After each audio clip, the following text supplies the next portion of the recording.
Hey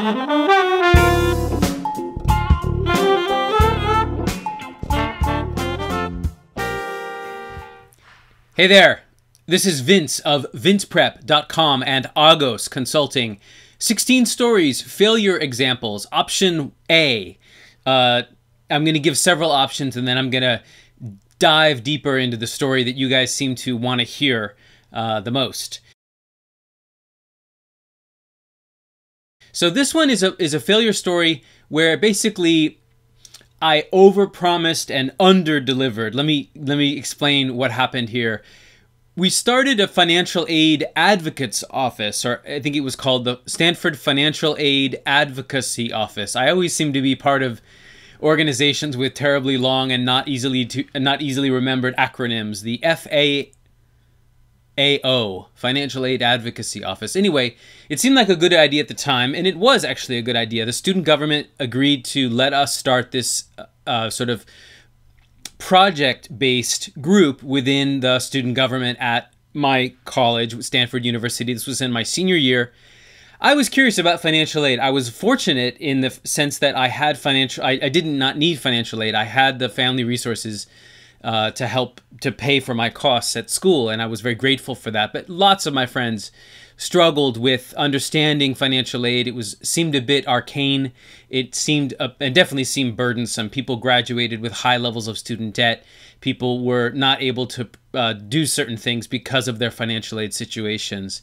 And so we started this advocates office, but I didn't get funding from the beginning for my team. That was my big mistake.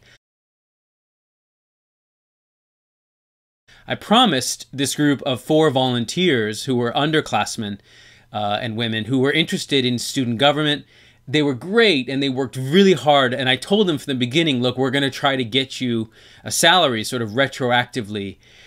And I don't think they did it for that reason. But looking back, that was not the smart thing to say. I should have under-promised and over-delivered. Honestly, I should have secured the funding up front. Now, knowing what I know now about any government, whether it's student government or any government, basically allocating funds is something that you can't just do on the fly ad hoc. It's sort of done with a certain sense of timing. So my timing was off. I was promising things that I could not ultimately deliver. The team recovered. They didn't get mad at me. I tried to be upfront from the beginning, but looking back, there was really no reason I should have even said anything about payment. This is a volunteer position, period. And then surprise them all at the end with a payment, for example, would have been a much better way to do it. So that's the story. I'm not necessarily following any kind of structure or template. I'm just telling the story.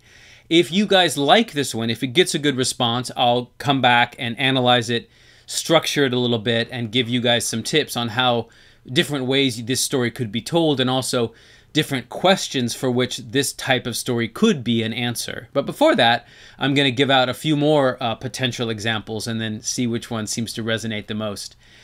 Thanks for watching. As always, please subscribe to my channel. Subscribers are the first to know when I've made a new video. I make these videos every chance I get.